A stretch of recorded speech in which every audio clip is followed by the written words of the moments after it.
First, let's go to my special guest for tonight. He's a man who embodies Liberal values, pretty strong-willed, strong anti-green platform at his election in 2013, strong on borders too. Took 25 seats off the Labor Party across 2 elections. 2013, of course, one of the biggest Liberal wins in history. He believes in balanced budget, small government, my former boss, and a new podcast host, Abbott and Credlin, the former Prime Minister Tony Abbott. Welcome to the program, boss. Great to have you as always. I want to kick off with our podcast series and why we're doing it. Of course, it launches tomorrow.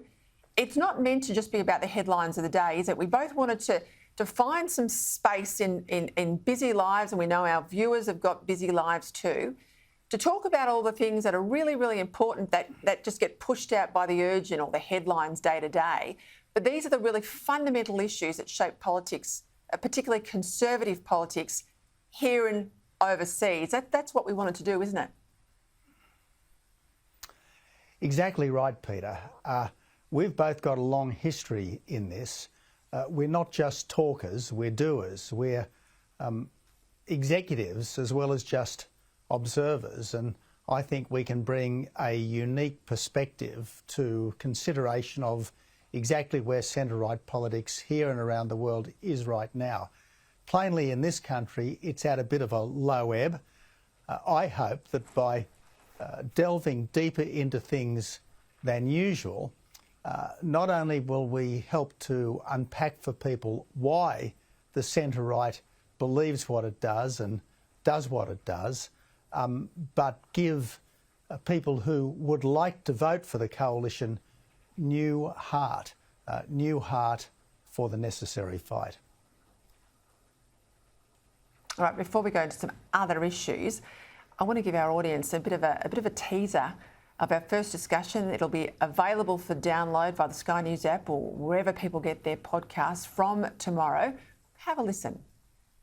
The long march of the left through the institution. And interestingly, having seen off economic Marxism, having failed to persuade the workers to revolt in the name of economic equality, the left embraced cultural Marxism, and we now find, for instance, the left persuading us to adopt forms of socialism in the name of protecting the environment, or in the name of ending racism, or something like that. So this is where I suppose the left have been on their game more consistently than the centre-right has been.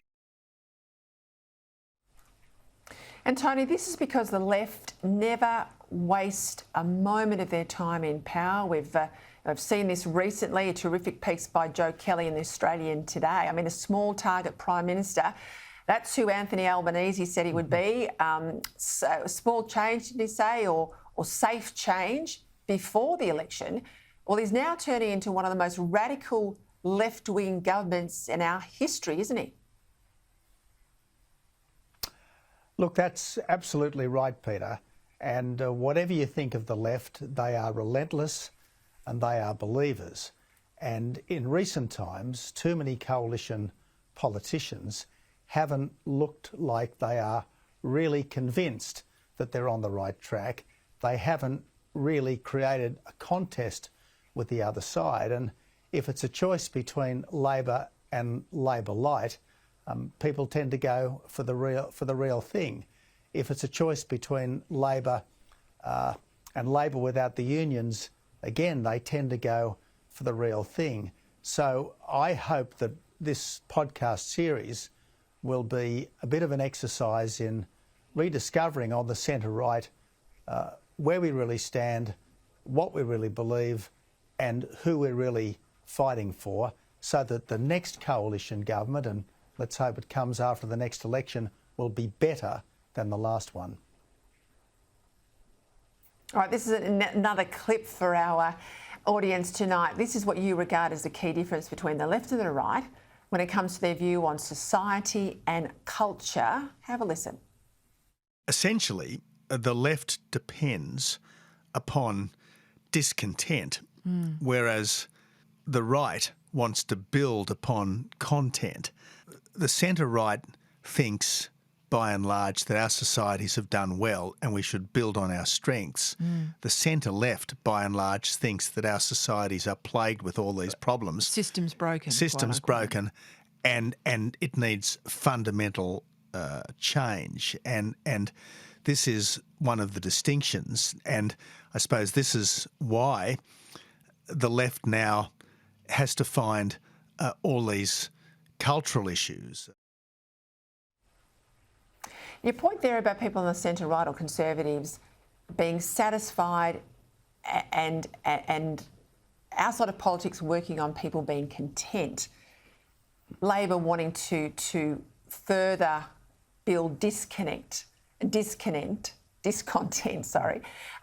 takes me back to John Howard's famous statement that ordinary Australians understood, but that the media elites lampooned, that he wanted Australians to be relaxed and comfortable, doesn't it?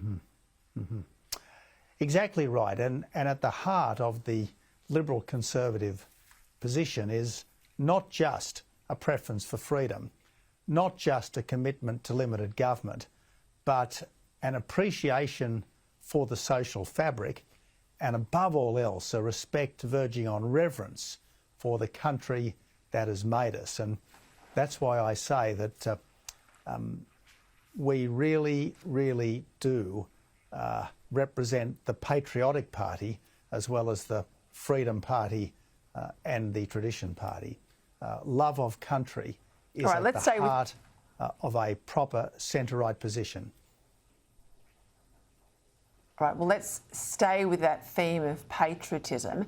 We had John Howard in the Australian today in an exclusive interview discussing The Voice. I went through this at the top of the show with my audience, but he asked a simple question.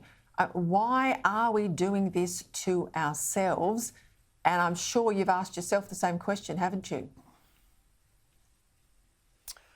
I certainly have, Peter, and I think the problem is that too many Australians have been led to believe that there is something shameful and fundamentally illegitimate about the country that we are. Now, I accept that not everything about our country is perfect, and certainly it has the odd blemish in its history. Some pretty serious mistakes were made at different times in the past, but nevertheless, the country that we are is something that all of us, I think, can be on balance proud of.